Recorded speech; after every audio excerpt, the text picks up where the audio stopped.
शादी की पहली रात ही मैं बेवा हो गई। सुहाग रात में शौहर के दूध के गिलास में किसी ने जहर डाल दिया। सबने इल्जाम मुझ पर डाल दिया और मुझे जेल भेज दिया। मैं एक खूबसूरत लड़की थी। जेल में मेरी इज्जत लुट गई। जेल में हर अफसर मुझ पर गंदी नजर रखता और मुझे इस्तेमाल करता। मेरा नाम शगुफ्ता है। मैं एक अच्छे खाते पीते घराने में पैदा हुई। ये मेरी जिंदगी की वो तल्ख हकीकत है जिसे जानकर आपके रोंगटे खड़े हो जाएंगे। मैं दुल्हन बनी और उसी लिबास में मलबूस गाड़ी की तरफ जा रही थी।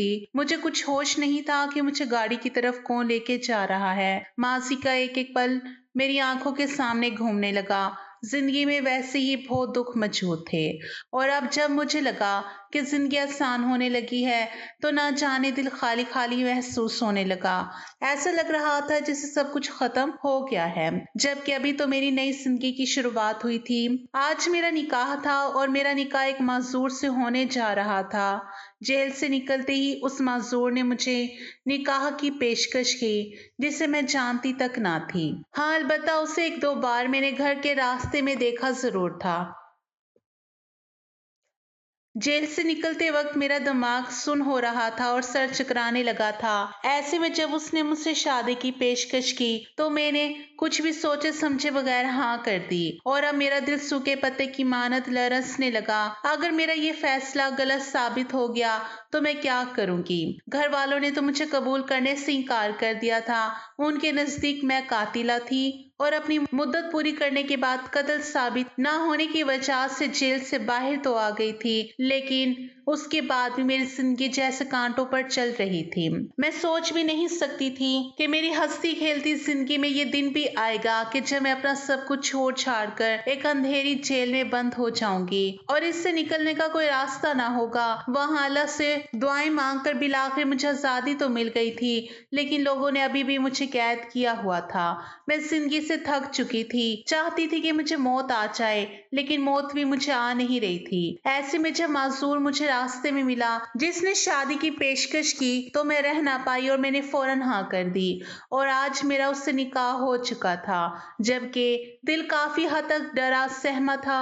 मुझे गाड़ी में लेकर जाया जाने लगा तो मैं हैरान रह गई, भला मजदूर के पास गाड़ी कैसे आ सकती है? उसके पास तो गाड़ी नहीं होनी चाहिए और जिस इलाके में गाड़ी जा रही थी वो इलाका मेरा जाना पहचाना था।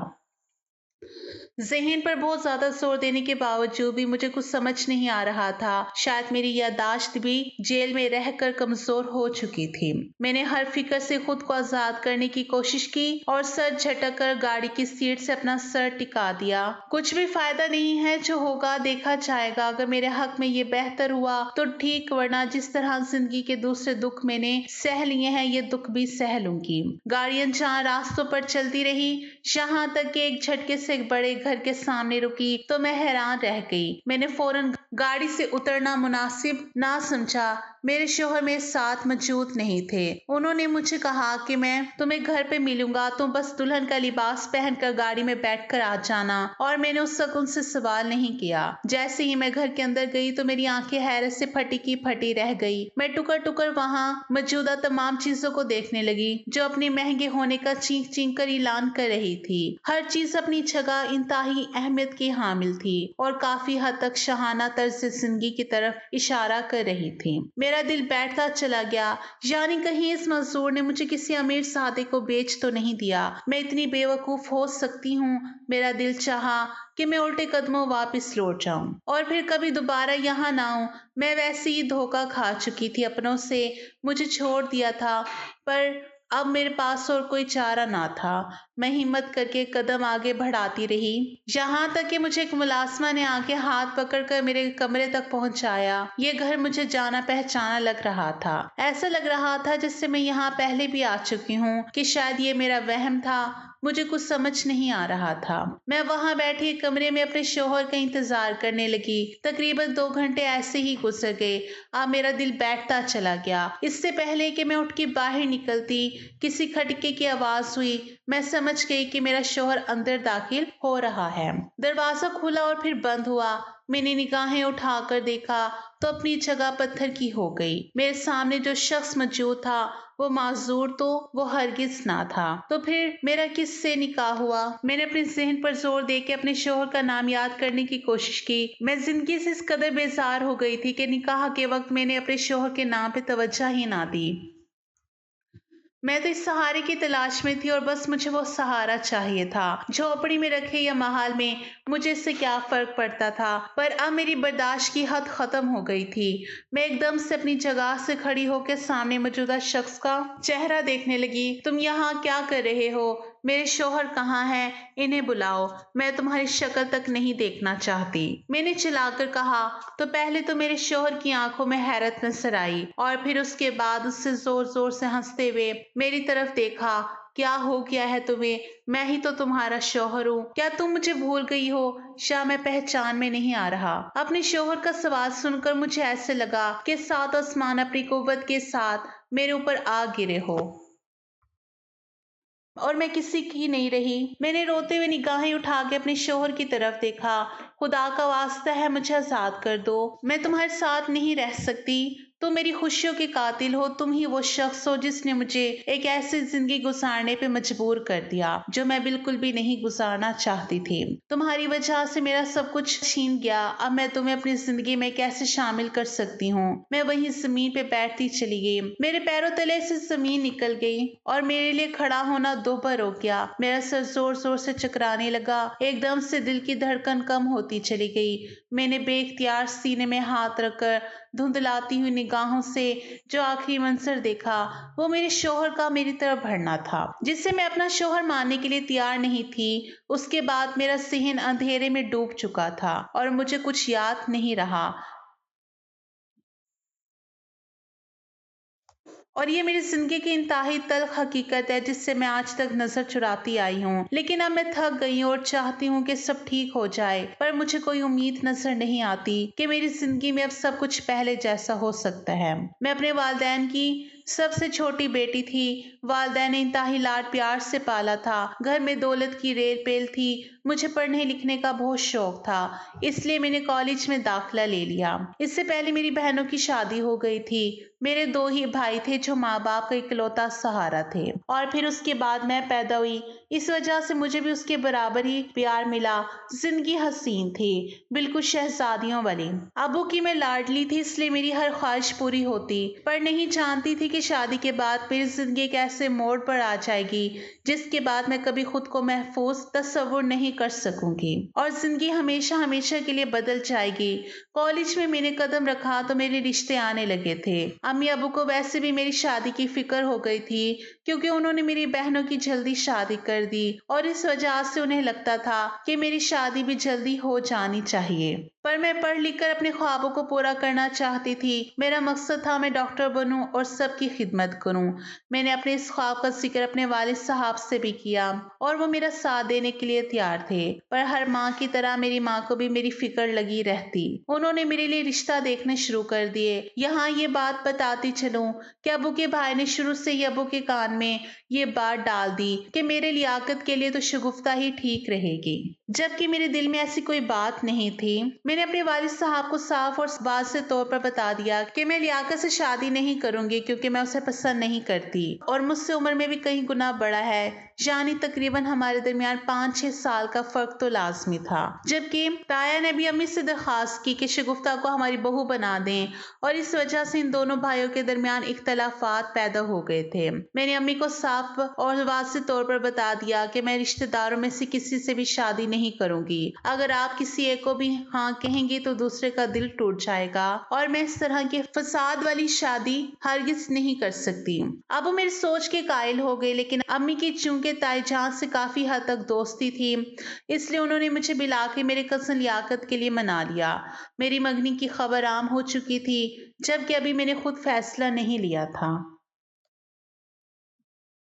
मैंने सिर्फ अम्मी को टालने के लिए कहा था और अबू अम्मी ने मेरी इस टालने को ही मेरी हाँ समझ ली और तमाम खानदान में ये बात फैला दी कि शगुफ्ता ने मंगनी के लिए हाँ कर दी है और अमजद के लिए मना कर दिया है। चचा जान को इस बात के लिए बहुत बुरा महसूस हुआ और उन्होंने कुछ कहने के बजाय चुप ओढ़ ली। अबू को भी अफसोस हुआ था, उन्हें अम्मी की जल्दबाजी पे गुस्सा आया। इस बात को उन्होंने सदमा ले लिया कि उनका भाई उनसे नाराज है। वो अम्मी से कहा करते कि बेटी को ऐसी जगह नहीं झोंकना चाहिए। खैर लियाकत अपने घर का सबसे बड़ा बेटा था और इकलौता था जो अच्छी खासी जॉब करता था। महीने के तकरीबन 50,000 तो आराम से कमा लेता। इस पर घर के कोई ज्यादा खर्चात भी नहीं थे। मेरी जिंदगी ऐश आराम में गुजरने वाली थी। इख्तलाफात बढ़ने लगे तो मैंने माँ से कहा कि जल्द मेरी शादी का ऐलान कर दे ताकि तमाम लोगों के मुंह बंद हो जाए। माँ ने मंगनी का बाकायदा तौर पे ऐलान कर दिया था, इसलिए अब दोबारा तोड़ना किसी के बस की बात नहीं थी।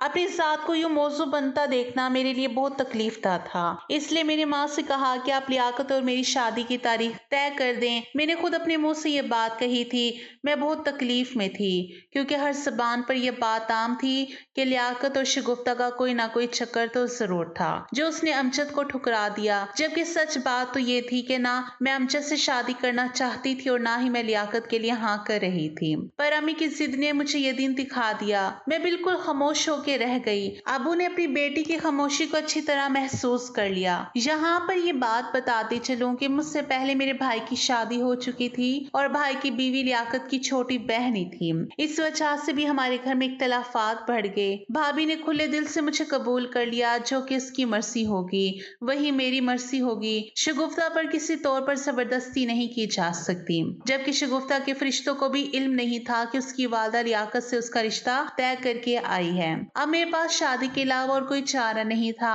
इसलिए मैंने फसाद से बचने के लिए माँ को वाज़ेह तौर पे पैगाम दे दिया कि अब मेरी जल्द अज जल्द शादी करा दें। माँ ने ऐसे ही किया और पूरे खानदान में ये बात मशहूर हो गई कि जल्द शगुफ्ता लियाकत की शादी होने वाली है।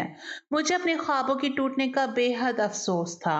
लियाकत मुझसे मोहब्बत करता था, इस बात का अंदाजा मुझे मेरी मेहंदी वाले दिन हुआ जब वो चुपके से मुझसे मिलने आया और मैं अपने कमरे में मेहंदी की दुल्हन बनी उदास बैठी अपने खूबसूरत दिनों को याद कर रही थी जो माँ बाप के घर में इंतहाई शानदार गुजारे थे, जहाँ कोई फिक्र और परेशानी ना होती थी और अमीर जिंदगी बदलने वाली थी। किसी और को अपनी जिंदगी के हर किस्म के हकूक का मालिक बना देना इतना आसान नहीं था जितना कहना आसान था। मैं अपने कमरे में बैठी रो रही थी। उस वक्त कमरे का दरवाजा खुला और अमजद को अपने सामने खड़ा देखकर मैं हैरान रह गई। मेरी नज़र शर्म से झुक गई।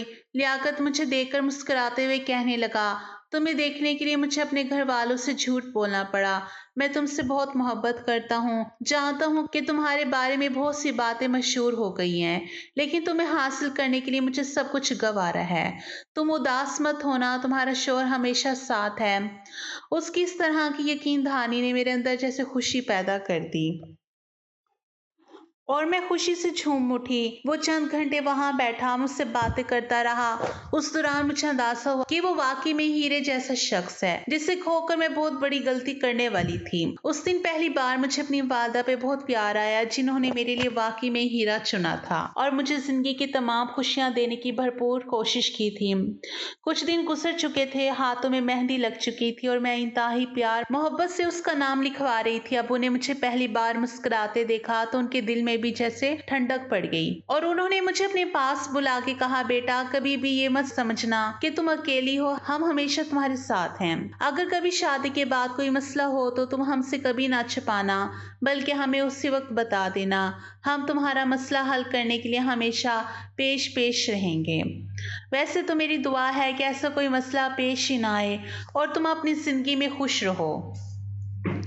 अबू ने मुझे दुआ और नसीहत भी की। बल आखिर वो दिन आ पहुंचा जब मैं दुल्हन बनकर घर हमेशा के लिए जाने वाली थी। मैं दुल्हन के लिबास में मौजूद ब्राइडल रूम में बैठी अपनी बारात आने का इंतजार करने लगी। वहां बैठ बैठ कर मेरी कमर दर्द हो चुकी थी, लेकिन खुशी इस कदर ज्यादा थी कि दर्द का एहसास जाता रहा। इसी दौरान बच्चों की चीखने चिल्लाने की आवाज से आई और फिर पटाखों की आवाज आई। तब मैं समझ गई कि बारात आ चुकी है। ढोल की थाप में उसका इस्तकबाल किया जाने लगा। ब्राइडल रूम में मौजूद شدہ کھڑکی سے مجھے باہر کا تمام منظر دکھائی دے رہا تھا۔ میں نے لیاقت کے چہرے پر پہلی بار اتنی زیادہ خوشی دیکھی۔ وہ بار بار ہنس رہا تھا، مسکرا رہا تھا۔ تبھی میں نے ایک حیرت انگیز منظر دیکھا۔ اپنے منہ پر دوپٹہ اور ایک لڑکی آگے بڑھی اور اس نے میرے شوہر کو دودھ کا گلاس دودھ پلائی کے لیے پیش کیا۔ انہوں نے بارات کے ساتھ رقص کرتے ہوئے باتوں ہی باتوں میں وہ دودھ کا پورا گلاس پی کر اسی لڑکی کو واپس کیا اور وہ لڑکی ہال میں آنے کی بجائے کہیں غائب ہو گئی۔ میں یہ منظر آنکھوں سے دیکھ رہی تھی، مجھے بہت عجیب سا لگا اور میں نے سر جھٹک کر اپنی خوشیوں کی طرف اپنی توجہ مرکوز کر دی۔ لیکن مجھے کیا پتا تھا کہ وہی لڑکی میری خوشیوں کی قاتل ہے۔ میرے شوہر اچانک رقص کرتے کرتے رک گئے۔ انہیں گرمی سی محسوس ہونے لگی۔ انہوں نے اپنی شیروانی کے بٹن کھول دیے۔ ان کی طبیعت خراب ہونے لگی۔ انہیں ہال میں لایا گیا، میرے سامنے بٹھایا گیا۔ طبیعت بحال ہوئی تو فوراً سے نکاح کر دیا گیا اور رخصتی کا شور اٹھا۔ تب امی دودھ لے کے آئیں تو وہ حیران ہوا۔ آنٹی، یہ دودھ تو مجھے پہلے بھی کسی نے دیا تھا، کیا آپ نے نہیں بھجوایا تھا؟ امی نے پھٹی پھٹی نگاہوں سے میری طرف دیکھا۔ نہیں بیٹا، میں نے نہیں بھجوایا تھا، یہ تمہاری بیوی نے بھجوایا ہوگا، کیا پتا اسے بہت شوق ہو اپنے شوہر کا اس طرح استقبال کرنے کا۔ میری ایک کزن نے چٹکلا چھوڑا تو میں خوفزدہ نگاہوں سے اپنے شوہر کی طرف دیکھنے لگی۔ وہ منظر اس وقت بھی عجیب لگا اور اب دوبارہ سے اس بات کا تذکرہ میری چھٹی حس مجھے کسی انہونی کا احساس دلانے لگی تو میں حیران رہ گئی۔ دل گھبرانے لگا۔ میرے شوہر کی طبیعت کے پیش نظر شادی کی تمام رسومات کو کینسل کر کے جلد از جلد میری رخصتی کا اعلان کر دیا گیا اور میں روتے ہوئے اپنے ماں باپ کی دعاؤں کے سائے میں اپنے کمرے میں آ گئی۔ میرے شوہر جیسے ہی کمرے میں قدم رکھ کر میرے پاس آئے تو انہیں خون کی ایک بہت بڑی الٹی ہوئی اور میں اپنی جگہ ساکت رہ گئی۔ انہوں نے میرے ہاتھ میں دم توڑ دیا۔ وہ میری طرف دیکھ بھی نہ سکے، نہ مسکرا سکے اور ہمیشہ ہمیشہ کے لیے آنکھیں بند کر کے اس دنیا سے رخصت ہو گئے۔ میں پھٹی پھٹی نگاہوں سے یہ منظر دیکھتی رہی اور پھر اس کے بعد میں نے اونچا اونچا رونا شروع کر دیا۔ میں نے انہیں وہی پلنگ پر لٹائے اپنے خون آلودہ ہاتھوں کو دیکھا۔ میرا پورا عروسی لباس خون آلودہ ہو چکا تھا۔ میں بھاگ کر آئی تو تمام گھر والے مجھے دیکھ کر حیران رہ گئے۔ کیا ہوا؟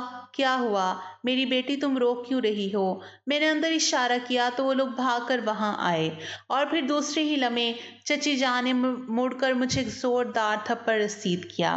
نامراد، تیرے آنے سے میرا بیٹا چلا گیا، ضرور تیری کارستانی ہوگی۔ مجھے تو پہلے ہی پتا تھا کہ تو اس سے شادی نہیں کرنا چاہتی، لیکن میرا ہی دماغ خراب ہو گیا جو میں نے تجھے اپنی بہو کے روپ میں دیکھنا چاہا۔ مجھے کیا پتا تھا کہ تو ڈائن قاتلہ ہے، تو نے میرے بیٹے کو قتل کر دیا۔ تیرے ہاتھ خون سے رنگے ہوئے ہیں۔ وہ سینے پر ہاتھ مار کر زور زور سے رو رہی تھی اور میں حیرانی سے یہ منظر دیکھ رہی تھی۔ میرا دماغ جیسے سن سا ہو گیا۔ میں نے کچھ بھی نہیں کیا ہے۔ میں نے روتے ہوئے بلند آواز سے اپنی گواہی دینا چاہی۔ میں بے گناہ تھی۔ میں تو لیاقت سے محبت کرنے لگی تھی، بھلا میں اسے کیوں قتل کرتی؟ چچا جان نے بھی آگے بڑھ کر مجھ پر تھپڑوں کی برسات کر دی۔ اگر تجھے میرا بیٹا پسند نہیں تھا تو اسی وقت منع کر دیتی۔ امجد کے لیے تو نے میرے بیٹے کو مار دیا، میں تجھے نہیں چھوڑوں گا۔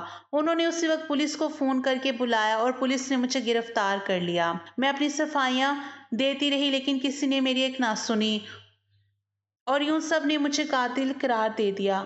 میں جیل میں آ چکی تھی، دلہن کے لباس میں جیل میں موجود تھی۔ کسی نے مجھے لباس تبدیل کرنے کا وقت بھی نہ دیا۔ میں روتی رہی، چلاتی رہی، مجھ پر قتل کا مقدمہ درج ہو چکا تھا۔ میرے گھر والوں نے بھی مجھ سے آنکھیں پھیر لی کیونکہ انہیں بھی لگتا تھا کہ شاید میں نے یہ قدم اٹھایا ہے۔ میں نے رو رو کر سامنے ہاتھ جوڑے، انہیں اپنی بے گناہی کا یقین دلانا چاہا، لیکن سب نے آنکھیں پھیر لی۔ ابو یہ صدمہ برداشت نہ کر سکے اور اس دنیا سے رخصت ہو گئے۔ امی بیوہ ہو چکی تھی، بھائی نے بھی مجھ سے تعلق توڑ دیا۔ ایسے میں میرا گھرانہ تو مکمل طور پر برباد ہو گیا۔ میں خود برباد ہو گئی۔ شادی کی پہلی رات ہی بیوہ ہو چکی تھی، لیکن کسی کو میرا درد نظر نہیں آ رہا تھا۔ میری ساس ان کا جوان بیٹا گیا۔ مجھے معلوم ہے کہ یہ درد بہت برا ہوتا ہے۔ جوان موت کو پہلے ہی بوڑھا کر دیتی ہے۔ پھر اس میں میرا کیا قصور تھا؟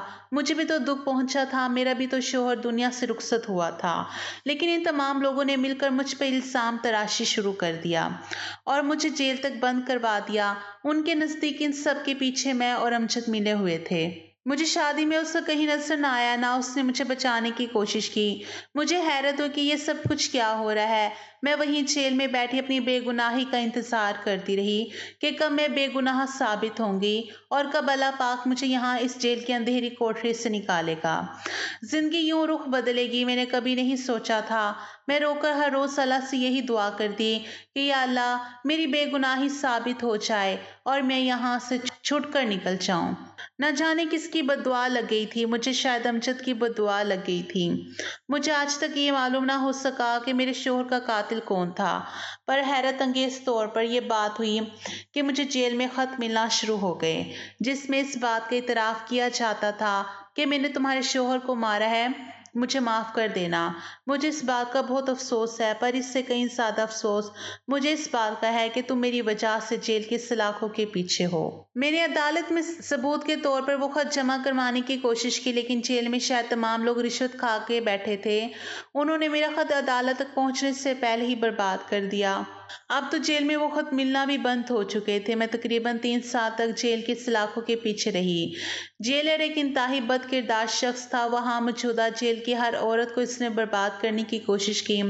مجھے نہیں معلوم تھا کہ میری باری بھی جلدی آنے والی ہے اور وہ مجھے پورا برباد کر کے چھوڑے گا۔ افسوس اس وقت ہوا جب رات کے آخری پہر میں نے جیلر کو اپنی اندھیری کوٹری میں پایا اور پھر اس کے بعد اس نے مجھ پہ حملہ کر دیا۔ میں چلائی چیخی پر وہاں میری مدد کے لیے کوئی بھی نہ آیا۔ اس نے میری عزت کو تار تار کر دیا۔ محض 22 سال کی عمر میں میں نے اپنی زندگی کو انتہائی برے دنوں کا سامنا کر لیا۔ اس دن میں شدت سے روئی اور گڑ گڑا کر اللہ سے دعا مانگی کہ یا اللہ اب میرے صبر کی حد مکمل ہو چکی ہے، میرے صبر کا پیمانہ لبریز ہو گیا ہے، میں مزید یہاں نہیں رہنا چاہتی۔ یا اللہ تو کوئی راستہ نکال، میں یہاں سے جانا چاہتی ہوں۔ مجھے یہاں سے باعزت بری کر دی۔ صبح ہوتے ہی میں زور زور سے رونا شروع کیا تو جس جیلر کی ڈیوٹی ختم ہوئی تھی اس نے مجھے ڈرانے دھمکانے کی کوشش کی اور اب میرے پاس کھونے کے لیے کچھ بھی نہ بچا تھا۔ واحد عزت ہی جو میں کھو چکی تھی، اس لیے میں نے اس کی کسی ذات کو خاطر میں لائے بغیر زور زور سے وہاں موجودہ تمام لوگوں کو یہ کہنا شروع کر دیا کہ اس شخص نے میری عزت پہ حملہ کیا ہے اور مجھے لوٹ لیا ہے۔ میں اس پر مقدمہ درج کروانا چاہتی ہوں۔ خوش قسمتی یہ تھی کہ وہاں موجودہ کانسٹیبل رحم دل تھا اور اس نے میری بات عدالت تک پہنچا دی، پر میں نہیں جانتی تھی کہ میری آواز صرف جیل کی حدوں تک محدود نہیں رہی بلکہ اس بات سے گشت دور دور تک سنائی دی گئی۔ میں رو پڑی تھی۔ یہ خبر ٹیلی ویژن پر ایک پٹی کی صورت میں چل پڑی کہ جیل میں موجودہ قاتلہ لڑکی پر جیلر کی طرف سے حملہ۔ مجھے باقاعدہ طور پر وہاں کمرے میں بلا کر یہ خبر سنائی گئی۔ میں نے اپنا سر جھکا لیا تھا۔ یہی سچ تھا، میرے پاس کھونے کے لیے کچھ بھی نہیں بچا تھا۔ عزت تو چلی گئی تھی، اب اگر یہ عزت دوبارہ اچھل جاتی تو اس میں کیا ہی برا تھا۔ میں کسی حال میں بھی اس جیلر کو نہیں چھوڑ سکتی تھی جس نے مجھ سے پہلے بھی نہ جانے کتنی عورتوں کے ساتھ غلط سلوک کیا۔ میں رو رو کے تھک چکی تھی۔ میڈیا کے لوگوں نے آ کے مجھ سے بیان لیا جب میں نے ہاتھ چھوڑ کر وہاں لوگوں سے کہا کہ میرے کیس میں دوبارہ سے نظر ثانی کی جائے۔ میں نے اپنے شوہر کو نہیں مارا، یہ بات جنگل کی آگ کی طرح پورے میڈیا میں پھیل گئی۔ پہلے نئے سرے سے میرے کیس کو دیکھا جانے لگا۔ میری شادی کی ویڈیو کو دکھایا گیا جس میں واضح طور پر پتہ چل گیا کہ میرے شوہر کو زہر دے کے مارا گیا تھا اور وہ عورت جو منہ پر دوپٹہ باندھ کر میرے شوہر کو دودھ کا گلاس دے گئی تھی دراصل اس دودھ میں ہی زہر موجود تھا۔ میں باعزت بری ہو گئی، لیکن جو خبر اس خبر سے پہلے پھیل چکی تھی کہ جیلر نے میری عزت لوٹ لی، میرے گھر والوں نے مجھ سے لا تعلقی کا اعلان کر دیا۔ امی کے رحم و کرم پر تھی، کیسے مجھے اپنے گھر میں قبول کرتی۔ مجھے لگا کہ میری زندگی آسان ہو گئی ہے، لیکن لوگ مجھ سے معافی مانگیں گے، مجھ سے ہمدردی کریں گے اور مجھے ایک بار پھر سے اپنے گھر میں پناہ مل جائے گی۔ لیکن میں بے حد غلط تھی۔ جو کچھ میں نے سوچا تھا سب کچھ اس کے برعکس ہوا۔ سب نے مجھ سے معافی تو نہیں مانگی، انہوں نے تو ابھی تک مجھے ہی قاتل قرار دیا تھا۔ انہوں نے مجھے صاف طور پر کہہ دیا کہ چاہے تم باعزت بری ہو چکی ہو، تمہارا کیس کھل چکا ہے، لیکن ہمارے بیٹے کی موت کی ذمہ دار تم ہی ہو۔ تم اس کی زندگی میں آئی، تم ہی نے اسے اس دنیا سے رخصت کیا۔ رخصت کر دیا، ہم تمہیں قیامت تک معاف نہیں کریں گے۔ میں رو پڑیا، میں ان کے سامنے کوئی وضاحت نہیں دینا چاہتی تھی کہ ہر وضاحت بیکار ہو چکی تھی۔ جسے نہ سمجھنا تھا وہ سمجھ کر بھی نہ سمجھ رہے تھے۔ اس میں بھلا کیا ہی کر سکتی تھی۔ میں انتہائی لوٹے پھوٹے انداز اپنے گھر کی طرف گئی تو امی نے مجھے صاف اور واضح طور پر بتا دیا کہ اب تمہاری اس گھر میں کوئی جگہ نہیں۔ اگر تم باعزت بری ہو کے آ چاہتی تو ہم تمہیں اپنے گھر میں رکھ لیتے، لیکن تمہاری عزت لوٹے جانے کی وجہ سے ہر طرف چرچے موجود ہے، ہم تمہیں دوبارہ قبول نہیں کر سکتے۔ ہم ایسی لڑکی کو کیسے دوبارہ زندگی میں شامل کر لیں جس کی عزت لوٹ جانے کی خبر چاروں طرف پھیل چکی ہو؟ ایسے میں تم خود ہی بتاؤ ہم کیسے تمہیں اپنے گھر میں رکھیں؟ ہر کوئی ہمیں یہی باتیں سنائے گا کہ تمہاری بیٹی تو وہی ہے نا جس کی عزت جیلر نے لوٹ لی تھی۔ یہ کہہ کر امی رو پڑی اور میں سمجھ گئی کہ امی کے الفاظ نہیں ہیں، یہ بھائی کے الفاظ ہیں جو امی نے یاد کر لیے تھے، ورنہ میں اچھی طرح جانتی تھی کہ وہ مجھ سے بے حد محبت کرتی ہیں اور مجھے یوں نہیں چھوڑ سکتی۔ لیکن امی کو بھی اپنی 2 وقت کی روٹی کے لالے پڑ چکے تھے اور میں انہیں اس بات کے لیے معاف کر چکی تھی۔ میں نے سوچ لیا کہ میں اپنی زندگی میں خود آگے بڑھوں گی اور یہ فیصلہ کر لوں گی کہ مجھے اب ان تمام لوگوں کو بلا کر اپنی زندگی نئے سرے سے چلانی پڑے گی۔ پر اس وقت میرے پاس ایک پھوٹی کوڑی بھی موجود نہیں تھی۔ تعلیم بھی میں نے کچھ خاص حاصل نہیں کی تھی کیونکہ شادی کا شور مچ اٹھا تھا۔ پر اب میں کیا کرتی؟ اسی کشمکش میں میں وہاں سڑک پر بیٹھی اپنی قسمت پر رو رہی تھی کہ میرے برابر میں ایک معذور آ کے بیٹھ گیا اور مسکرانے لگا۔ اس کی مسکراہٹ دیکھ کر مجھے ایسا محسوس ہوا کہ ایک بار پھر سے میں اپنی عزت کھونے والی ہوں۔ میں نے اسے دور جانا مناسب سمجھا تو وہ میرے پیچھے پیچھے آ گیا اور مجھے کہا، شگفتہ میں اچھی طرح جانتا ہوں تم کس کرب سے گزر رہی ہو۔ جس کرب سے تم گزر رہی ہو میں تمہارے اس درد کو ختم کرنا چاہتا ہوں کہ سب کچھ ٹھیک ہو جائے، پہلے کی طرح ہو جائے۔ کیا تم اس سے شادی کرنا چاہتی ہو؟ اس کی زبان سے یہ الفاظ سن کے میں پتھر کی ہو گئی۔ اس کا کچھ سمجھ نہ آیا۔ میں کسی سہارے کی تلاش میں تھی۔ مجھے چھت کی ضرورت تھی، 2 وقت کی روٹی کے لیے میں ترس رہی تھی۔ جیل سے چھوٹے 2 دن ہو چکے تھے اور میں نے ڈھنگ کا کھانا بھی نہ کھایا تھا۔ اس نے مجھے کھانا دیا، میں نے وہ کھانا حلق میں آنسو کے گولے کے درمیان اتارا اور تب میں نے اس کو دیکھ کر فوراً سے ہاں کر دی۔ میں تم سے شادی کے لیے تیار ہوں۔ میری یہ بات سن کر اس نے محبت سے میری طرف دیکھا۔ ٹھیک ہے، پھر کل میں تمہیں اپنے ساتھ بھی آ کر اپنے گھر لے جاؤں گا، فی الحال تو جھونپڑی میں گزارا کرو۔ مجھے ایک جھونپڑی میں لے آیا، کل تمہیں شادی کا جوڑا بھی دیا جائے گا اور پھر میں تمہیں اپنے گھر لے جاؤں گا۔ تمہیں کوئی اعتراض تو نہیں ہے نا؟ ایک بار پھر سوچ لو۔ اس کی میلی کچیلی داڑھی اور اس کا میلا بدن دیکھ کر مجھے لگا کہ میں نے غلط فیصلہ کیا ہے، پر پھر اپنے سر پہ کھلے آسمان کو کب تک موجود رہنے دیتی؟ اس لیے میں نے فیصلہ کر لیا کہ میں اس فقیر سے شادی کر کے رہوں گی۔ مجھے کسی سہارے کی تلاش تھی، اگر وہ غریب تھا تو بھی صحیح، میں اس کے ساتھ بھیک مانگ کر گزارا کر لوں گی۔ زندگی میں کبھی نہیں سوچا تھا کہ شہزادیوں کی طرح زندگی گزارنے کے بعد اپنی زندگی میں مجھے بھیک بھی مانگنی پڑے گی اور زندگی اس قدر بدترین ہو جائے گی۔ جیل سے جان چھٹی تھی، اس بات کے لیے ہی میں نے اللہ پاک کا شکر ادا کیا۔ اب آگے کی زندگی بھی آسان ہو جائے گی، میں نے خود کو خود ہی تسلی دی۔ مجھے صبح صبح ایک عورت کے ہاتھوں شادی کا جوڑا بھجوا دیا گیا۔ شادی کا جوڑا دیکھ کر میری آنکھیں حیرت سے پھیل گئیں۔ ایسا خوبصورت جوڑا پہلے میں نے کبھی نہیں دیکھا تھا۔ اتنا پیارا جوڑا میں پہنوں گی؟ ایسا جوڑا تو میں نے لیاقت اور اپنی شادی کے موقع پہ بھی نہیں پہنا تھا۔ میں نے لباس زیب تن کیا تو ایک گاڑی مجھے لینے کے لیے آ گئی۔ میں حیران تھی کہ معذور ہے وہ اور اس کے پاس گاڑی کہاں سے آئی، اور اپنے ذہن کو تمام سوچوں سے آزاد کر کے میں سب سے پہلے اس گاڑی میں پارلر میں تیار ہونے گئی اور پھر گاڑی ایک اجنبی جگہ لے جائی گئی جہاں مجھ سے نکاح کی اجازت طلب کی گئی۔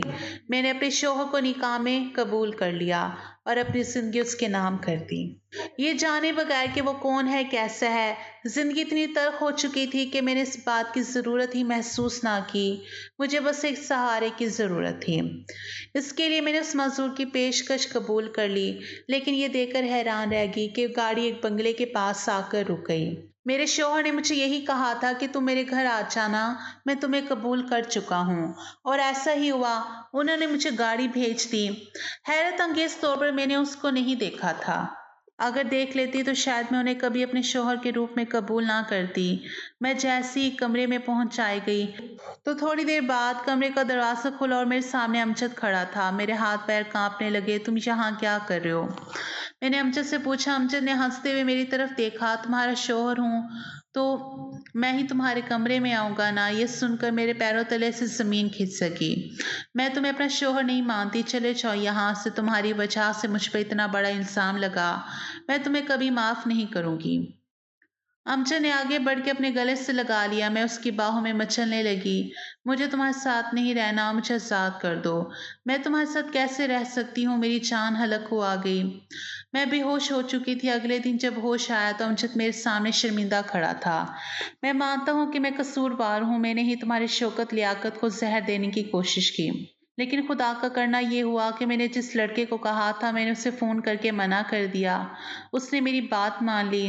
मेरे ऊपर से ज़मीर का एक बोझ हट चुका था। मेरा ज़मीर बार बार मलामत कर रहा था। वो रोते हुए मुझे अपनी कहानी सुनाने लगा, लेकिन फिर वो हुआ जिसका मैंने तसव्वुर भी ना किया था। जिस लड़के को मैंने मारने के लिए भेजा था वो कोई और नहीं बल्कि लियाकत की वो गर्लफ्रेंड थी जिसे छोड़ चुका था। ये बात बर्दाश्त ना कर सकी और उसको मेरे लाख मना करने के बावजूद भी जहर दे दिया। कहीं ना कहीं मैं ही कसूरवार था। मैं इस हकीकत को कबूल कर चुका था कि तुम अब लियाकत की हो चुकी हो, लेकिन शायद उसने इस हकीकत को कबूल ना किया। वो मेरी पुरानी दोस्त रह चुकी थी और मैंने उसका इंतखाब इसलिए किया था, पर मुझे क्या पता था कि नफरत की आग में इस हद तक आगे बढ़ जाएगी कि इसे मौत के घाट उतार देगी। मजदूर बनकर तुम्हें शादी की पेशकश करना भी इसी वजह से था कि मुझे लगता था कि मेरी वजह से तुम्हारी ज़िंदगी बर्बाद हो गई है। तुम्हारी ज़िंदगी भी जितनी मुश्किलात आई मेरी वजह से आई। मैं अपना घर बार सब कुछ छोड़ चुका था। मेरा ज़हनी तवाज़ुन जैसे अपनी जगह पे ना रहा था। जिस दिन मुझे ये पता चला कि तुम जेल से रहा हो के वापस आ रही हो, तब मैंने सोच लिया कि मैं तुम्हें उसी वक्त रास्ते में घेर कर शादी की पेशकश करूँगा। अगर तुमने शादी की पेशकश कबूल कर ली तो मैं तुम्हें ज़िंदगी में तमाम खुशियाँ दूंगा, और अगर तुमने शादी की पेशकश कबूल ना की तो उस दिन मेरी ज़िंदगी का भी आखिरी दिन होगा। मैंने सुन होते दिमाग के साथ अमजद की ज़बान से ये कहानी सुनी। मैं हिचकियों से रो रही थी। वो मेरे पास खड़ा मेरे आंसू पोंछ रहा था। अगर घर वालों को पता चलेगा तो वो क्या सोचेंगे कि वाकई मैं इसकी कातिला हूँ। मगर सच में मुझसे मोहब्बत करते हो तो ये मुकदमा हमेशा हमेशा के लिए मुझ पर से ख़त्म करो और इसके कातिलों को गिरफ्तार करो, तभी मेरे दिल को सुकून पहुँचेगा। अमजद ने मुझसे वादा किया और अगले दिन ही वो अपनी गवाही लेकर थाने पहुँच चुका था। थाने वालों ने उसकी गवाही पर उसकी गर्लफ्रेंड को गिरफ्तार कर लिया और यूं मेरी जिंदगी के वो इंतहाई मुश्किल दिन जो मैंने काटे थे वो गुजर चुके थे। अमजद के साथ खुश वखरम जिंदगी गुजार रही हूँ। माजी को भूलकर हमने वो शहर तक छोड़ दिया है जहाँ हमारे रिश्तेदार रहते हैं, ताकि हम दोनों की जिंदगी में कोई मुश्किल दोबारा ना आए।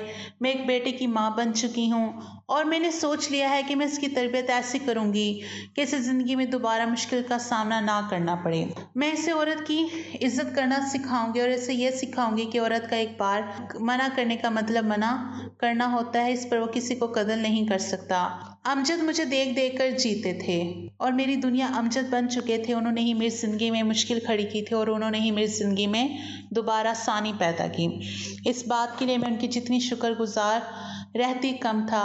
हम दोनों ने तमाम इख्तलाफात और माजी की तमाम तलखियों को भुलाकर अपनी ज़िंदगी का आगाज़ कर दिया और अब हम 3 बच्चों के वालिदैन बन चुके थे। हमने अपने बच्चों को हर किस्म की बेहतरीन तरबियत फराहम की और ये साबित कर दिया कि ज़िंदगी में अगर मुश्किलात आती हैं तो फिर अल्लाह पाक आसानी भी पैदा करता है, और मेरी ज़िंदगी तो इस बात की सबसे बड़ी मिसाल थी।